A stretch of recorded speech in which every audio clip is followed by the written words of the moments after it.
बातें करते हम खेतों की और उसके रखवाली की, बाग बगीचा फल फूलों और फसलों की हरियाली की। हम बीजों की बातें करते उत्तम जल संसाधन की, हम तकनीकी बातें करते फसलों के उत्पादन की।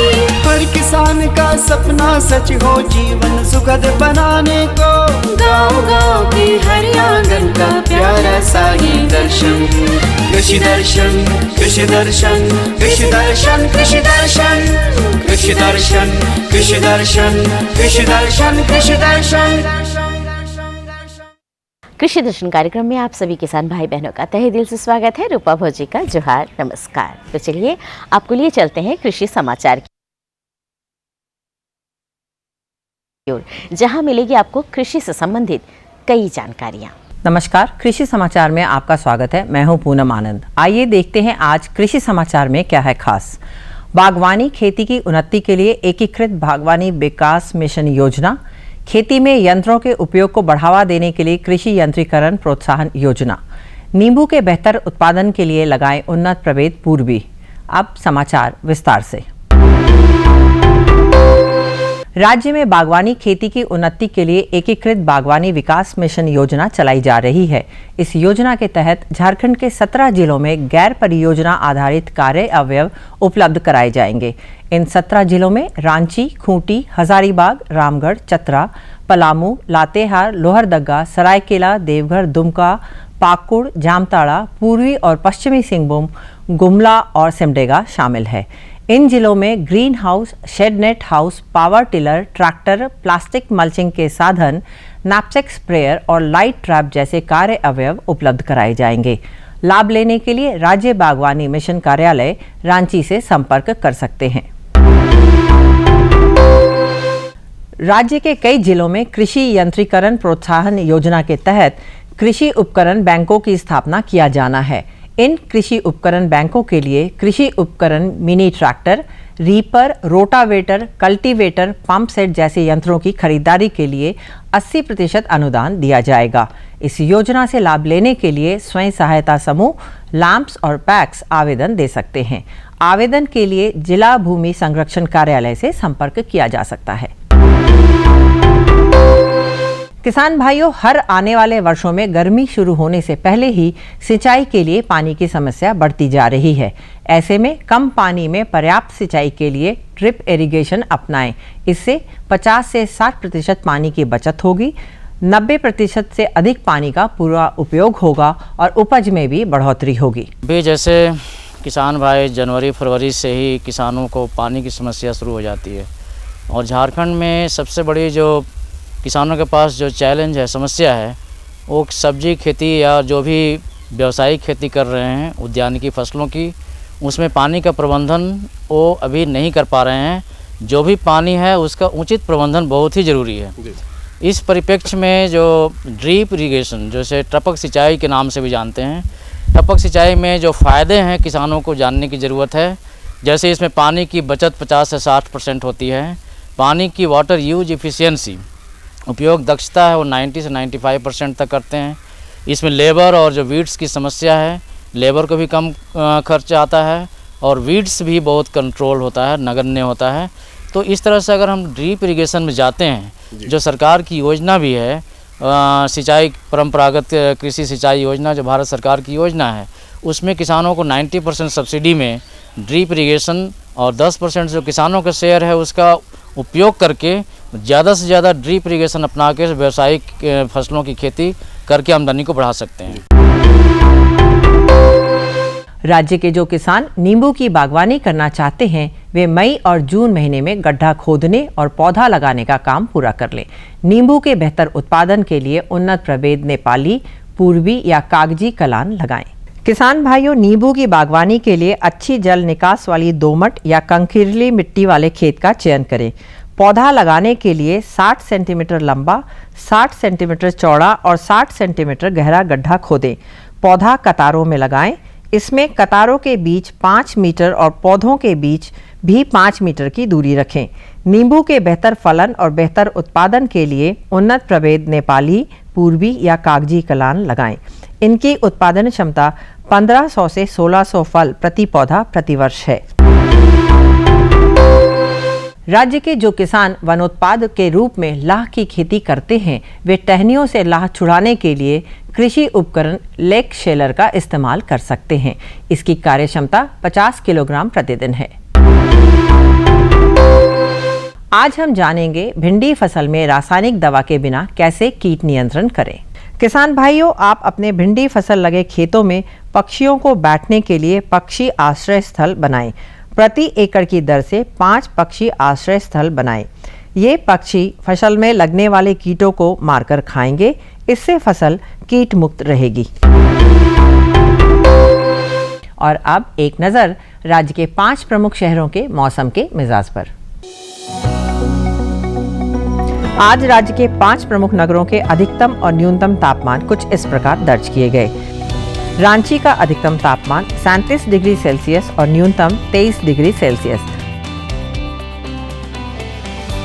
जमशेदपुर का अधिकतम तापमान 39 डिग्री सेल्सियस और न्यूनतम 25 डिग्री सेल्सियस। मेदिनीनगर का अधिकतम तापमान 42 डिग्री सेल्सियस और न्यूनतम 26 डिग्री सेल्सियस। देवघर का अधिकतम तापमान 40 डिग्री सेल्सियस और न्यूनतम 26 डिग्री सेल्सियस। धनबाद का अधिकतम तापमान 39 डिग्री सेल्सियस और न्यूनतम 24 डिग्री सेल्सियस। कृषि समाचार में आज इतना ही। अगले दिन अगले अंक में फिर मुलाकात होगी कुछ ताज़ा तरीन खबरों के साथ। तब तक के लिए दीजिए इजाज़त। नमस्कार, जोहार। अभी आप देख रहे थे कृषि समाचार, जिसके अंतर्गत आपने जानकारी ली मंडी की भाव के बारे में, मौसम की मिजाज के बारे में और तरह तरह की खेती बाड़ी के बारे में। वक्त हो चला है एक छोटे से विराम का, कहीं जाइएगा नहीं। भारत सरकार का हर प्रयास किसानों को दे रहा है एक नई आस। देश के किसानों की खुशहाली और उन्हें आत्मनिर्भर बनाने के लिए भारत सरकार समर्पित है। प्रधानमंत्री श्री नरेंद्र मोदी जी के नेतृत्व में कृषि क्षेत्र में किए गए निरंतर प्रयासों के फलस्वरूप देश खाद्यान्न व बागवानी के क्षेत्र में आत्मनिर्भर हो चुका है और देश में दलहन का उत्पादन भी बढ़ा है। इसी तरह भारत सरकार ने खाद्य तेलों के उत्पादन को बढ़ाने के भी अनेक प्रयास किए हैं। इसी क्रम को आगे बढ़ाते हुए माननीय प्रधानमंत्री श्री नरेंद्र मोदी जी के नेतृत्व में भारत सरकार ने दूरदर्शी निर्णय लेते हुए राष्ट्रीय खाद्य तेल मिशन ऑयल पाम की शुरुआत की है। इस मिशन से देश भर के किसानों को बहुत लाभ मिलेगा। कृषि के पूंजी निवेश में वृद्धि होगी, खाद्य तेल आयात पर देश की निर्भरता कम होगी और रोजगार के नए अवसर पैदा होंगे।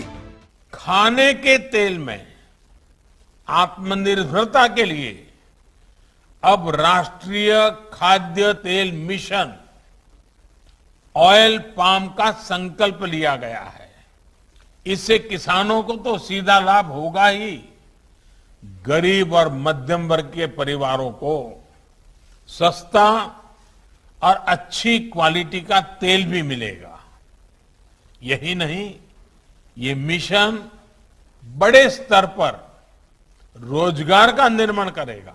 इस मिशन के अंतर्गत ऑयल पाम का रकबा और पैदावार बढ़ाने पर जोर देने के लिए सरकार ने 11,000 करोड़ रुपए से अधिक की सहायता राशि निर्धारित की है। मिशन के तहत सरकार ने ऑयल पाम की खेती के लिए रोपण आदि की सहायता में बढ़ोतरी करते हुए पहले मिलने वाले 12,000 रुपए प्रति हेक्टेयर को बढ़ाकर 29,000 रुपए प्रति हेक्टेयर तक कर दिया है। ऑयल पाम के पुराने बागों के पुनरुद्धार के लिए 250 रुपए प्रति पौधा के हिसाब से विशेष सहायता दी जा रही है। पौधारोपण सामग्री की कमी दूर करने और बीजों की पैदावार करने वाले बागों को भी सहायता दी जाएगी। इसके तहत 15 हेक्टेयर ऑयल पाम उद्यान के लिए 80 लाख रुपए तक की सहायता राशि दी जाएगी। इसके अलावा नर्सरी विकास के लिए 40 लाख रुपए तक तय किए गए हैं। पूर्वोत्तर और अंडमान राज्यों के लिए विशेष सहायता का भी प्रावधान है।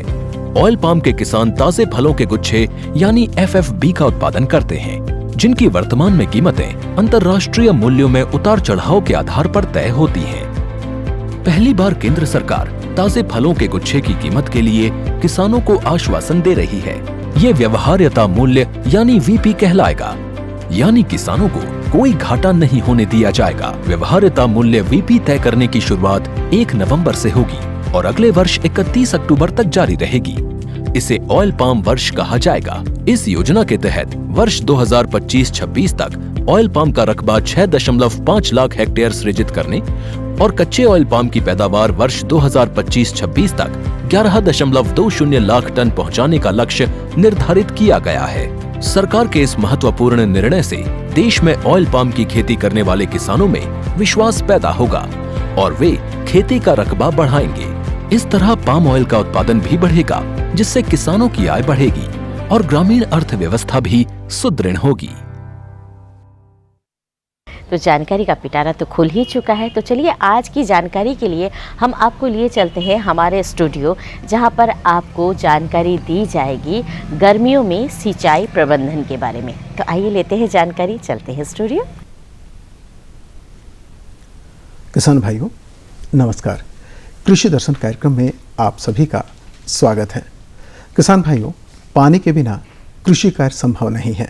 झारखंड जैसे राज्य में तकरीबन 1200 से 1400 मिलीमीटर तक बारिश होती है। बावजूद इसके गर्मी के मौसम में पानी की कमी हो जाती है और हम अच्छे ढंग से सिंचाई नहीं कर पाते हैं। आज हम ये जानने की कोशिश करेंगे कि किस तरह से पानी का प्रबंधन करें गर्मी के मौसम में, किस तरह से आप सिंचाई कर सकते हैं गर्मी के मौसम में। इस विषय पर बातचीत करने के लिए हमारे साथ स्टूडियो में मौजूद हैं doctor DK. Russia. Doctor DK. Russia कृषि अभियंत्रण महाविद्यालय में प्रिंसिपल हैं बिरसा कृषि विश्वविद्यालय के तहत। डॉक्टर साहब, इस कार्यक्रम में आपका स्वागत है। नमस्कार। नमस्कार। डॉक्टर साहब, जब हम सिंचाई की बात करते हैं झारखंड जैसे राज्य में जहाँ पर बारिश तो अच्छी होती है, बावजूद इसके बहुत सारा पानी बहकर निकल जाता है। ऐसे में बढ़ते हुए तापमान के साथ हम ये देखते हैं कि पानी का बहुत अभाव हो गया है। जिस क्षेत्र में कृषि कार्य किया जा सकता था वो भी वंचित रह गया है। क्या करना चाहिए किसान भाइयों को? हमारे किसान भाइयों को सरकार की विभिन्न योजनाओं का लाभ उठाकर सबसे पहले तो अपने जल संग्रहित जो क्षेत्र हैं उनके, जहां अच्छा जल का जमाव हो सकता है, सबसे पहले उसको और गहरीकरण करें और सरकार की योजनाओं का लाभ उठाएं।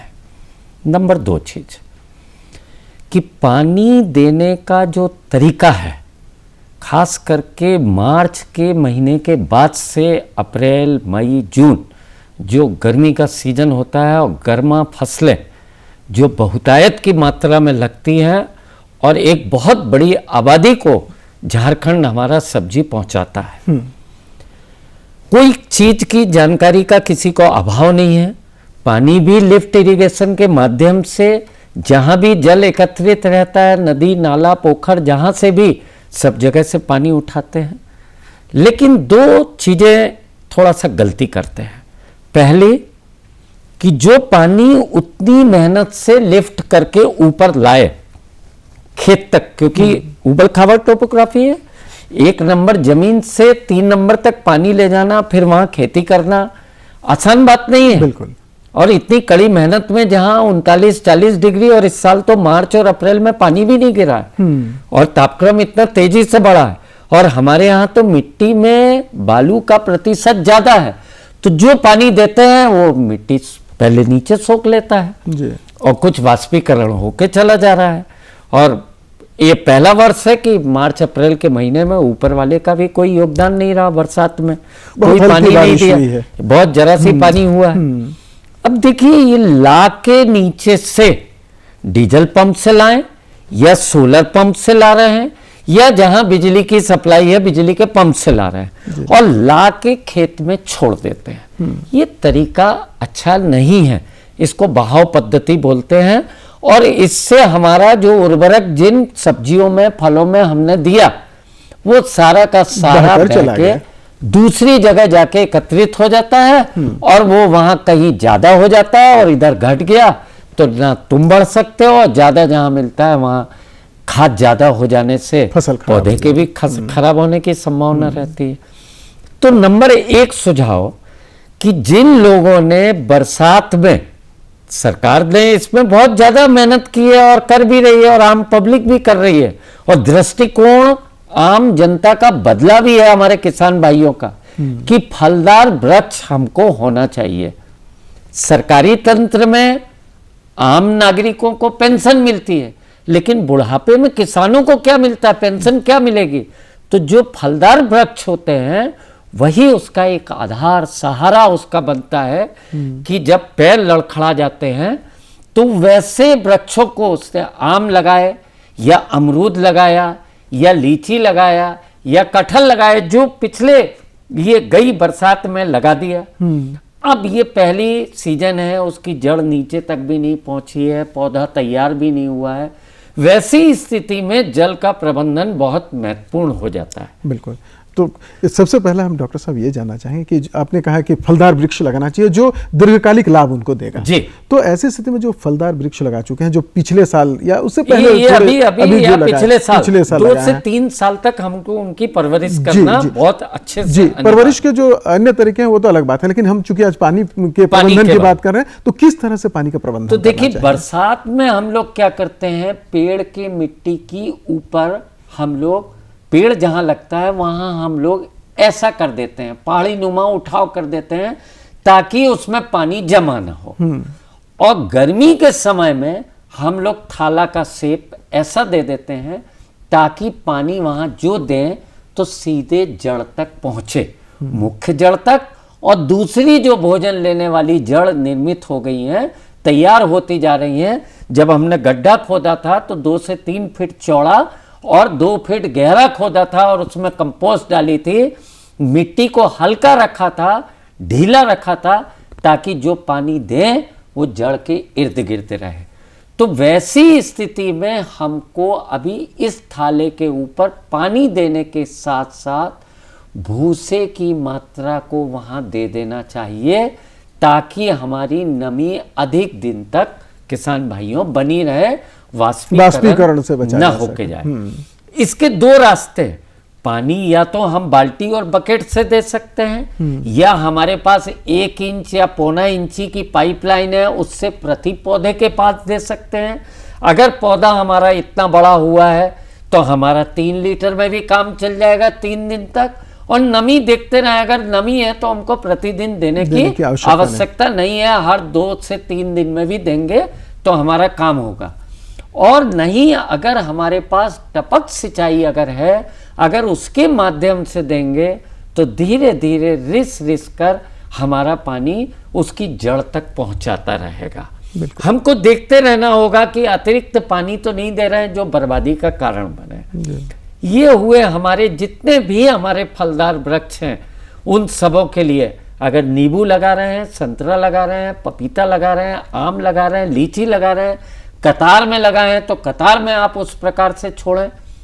दूसरा जी, अब हमारी सबसे पहली चीज जो हमारे किसान भाइयों की है, ज्यादातर सब्जियों की खेती में। बिल्कुल, इसमें चूंकि हमारे यहाँ जो किसान भाई कई तरह की सब्जियां लगाते हैं, बहुत सारी सब्जियां, कुछ लतेदार लतरदार भी। तो देखिए, लतरदार में भी 2 तरीके से लोग खेती करते हैं, या तो मेड़ बनाकर करते हैं, वो भी एक गलत तरीका की मेड़ बना देते हैं, और जहां जिस मिट्टी से मेड़ उठाते हैं तो दोनों तरफ नाली बनती है और हम नाली में पानी देते हैं, वो बहाव प्रणाली से, बहाव प्रणाली से हम नाली में पानी छोड़ते हैं। तो होता क्या है, पानी की बहुत बर्बादी होती है, बर्बादी, पानी बहुत ज्यादा नीचे चले जाता है। और लतादार सब्जियों की ज्यादातर जड़ें 5 इंच, 6 इंच, 4 इंच तक ही रहती हैं, और हम पानी पर पानी दिए जा रहे हैं और हर दूसरे तीसरे दिन पानी देते चले जा रहे हैं।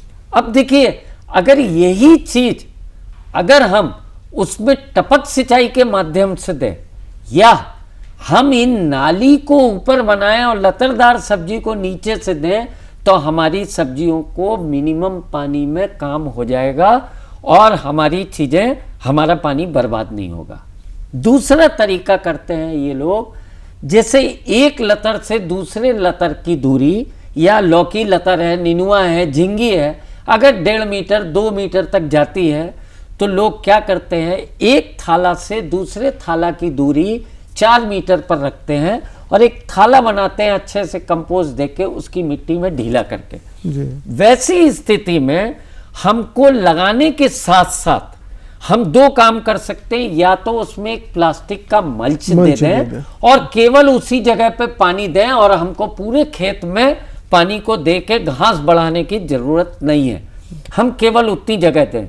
अगर आपने प्लास्टिक नहीं लगाया है तो आप सूखे हुए पत्ते भी डाल सकते हैं। अगर आपके पास गेहूं का भूसा है तो उसको भी डाल सकते हैं। मल्चिंग का कई तरीका होता है। मल्चिंग के तरीके हैं। ये केवल इससे फायदा यही होगा कि जो पानी हमने दिया है वो सीधे धूप उस थाले पे पड़ेगी तो जल्दी सूखेगा। 72 घंटे के अंदर हमको फिर पानी देना होगा, तो हमको कम से कम 14 बार पानी देना पड़ता है। अगर कोई फसल हमारी 50 दिन और 60 दिन की है तो 14 बार अगर पानी देने का उसके पास इंतजाम रहेगा, और उसने तो सरकार की योजनाओं को तालाब गहरीकरण, सुदृढ़ीकरण और उसकी मजबूतीकरण, इसमें हिस्सेदारी अगर थोड़ी सी आप लोगे, आगे बढ़ के कृषि विभाग के, भूमि संरक्षण विभाग के पास जाके आप कहोगे कि हमारे तालाब में पानी कम है और गहरा कर दीजिए, तो आवेदन देना होगा। पानी है नहीं और आप पानी दे रहे हैं। और मुश्किल क्या होती है कि जितना पानी है वो 10 बार 11 बार दे देगा, और जो 3 बार लास्ट में मुख्य समय पे देना है, जब फल बढ़ता है, झिंगी बड़ी होती है, नीनुआ और बड़ा होता है, ककड़ी और बड़ी होती है, उस समय पानी इनके पास रहता नहीं है। अभी लोगों ने भिंडी में बहुत बढ़िया तरीका अपनाना चालू कर दिया है। लोगों को समझ में, किसान भाइयों, आ गया है कि जहां हम 8-10 भिंडी तोड़ते हैं सादा पानी देके, वहीं अगर हम मल्च देके और टपक के माध्यम से पानी की ओर बढ़ते हैं तो हमको 20 भिंडी मिलती है। हमको बाजार में उचित कीमत भी मिलती है, अच्छी क्वालिटी की भी होती है। और इसमें एक और लाभ है डॉक्टर साहब कि जब हम पाइप में देते हैं तो उसमें जो उर्वरक देते हैं वो भी बराबर हिस्से में सबको मिल जाता है। अभी हमारे पास एक और तरीका, अभी हमने एक और सुझाव दिया है कि आप जो सीधा पाइप से पानी देते हो और लाइन में छोड़ देते हो, कई लोग क्या करते हैं, खेत के ऊपरी तरफ से एक नाली में पानी छोड़ते हैं और हर कतार में पानी छोड़ते हैं, वहां भी पानी की बर्बादी बहुत होती है। अभी लोगों को सुझाव दिया है कि जो आधा हाफ राउंड पाइप, जो पाइप गोल है, उसको अगर हम आधा बीच में से काट के, आजकल मिलता है नाली वाला पाइप, और उस नाली वाले पाइप को अगर हम दें और उसको थोड़ा सा पौधे की लाइन के पास, जहां आड़ी पे हमने सब्जी लगाई, थोड़ा सा टेढ़ा कर दें, तो हमारी पानी की बर्बादी बहुत ना के बराबर होगी। हम 80% तक पानी बचा सकते हैं। तो जो आप सोचते हैं कि हम 12 और 14 पानी और 15 पानी देने की, वह आप पानी आपके पास जो बचेगा, उसके बाद आप मई महीने में भी आप थोड़ा सा ककड़ी और दूसरी सब्जियों की तरफ और जा सकते हैं, जो और खरपतवार से भी बचा सकते हैं। और खरपतवार से बचेगा, पानी बचेगा। करेला वगैरह में लोग आजकल क्या कर रहे हैं, नई तरकीब सीख गए हैं कि पेड़ की जाली को, उसको डाली को काटते हैं, झांप देते हैं और झांप लगा के उसी थाले में लगा के और करेले तोड़ते हैं। अभी देखिए बाजार में सारी सब्जियां अच्छी उपलब्ध हैं। तो कई लोगों को जानकारी नहीं रहती कि हम पानी को कहाँ बर्बाद कर रहे हैं, पानी को हम किस मात्रा में दें, पानी कितनी सीमित अवस्था में दें। अब देखिए खरबूजा और तरबूजा की बात है जी। तो खरबूज अभी बाजार में 60 रुपए 50 रुपए किलो मिल रहा है, ककड़ी बाजार में आ गई है, खीरा बाजार में है, लेकिन जिनने कम पानी दिया है, खीरा घर में आप खाएंगे किसान भाइयों, आप तो कहते हैं हमारा खीरा अच्छा है, लेकिन तीता भी निकल जाता है, वो पानी की कमी के कारण होता है। तो हम पानी रहते हुए गलत तरीके से अगर हम पानी देते हैं तो हमारी उत्पादकता में कमी भी आती है और पानी का भी नुकसान होता है। और जो अंतिम समय में हमको पानी देना होता है, जब फल हमारा मोटा होता है, उस समय नहीं दे पाते हैं। बैंगन में भी देखिए, अभी लोगों ने बैंगन लगाए हैं। अभी लोगों ने एक नई तरकीब और निकाली है कि जैसे आलू, लहसुन, प्याज, अभी क्या करते हैं, अभी हमने इनको सुझाव दिया था कि 2 लाइन में आप लगाइए और बीच में एक टपक लाइन डालिए।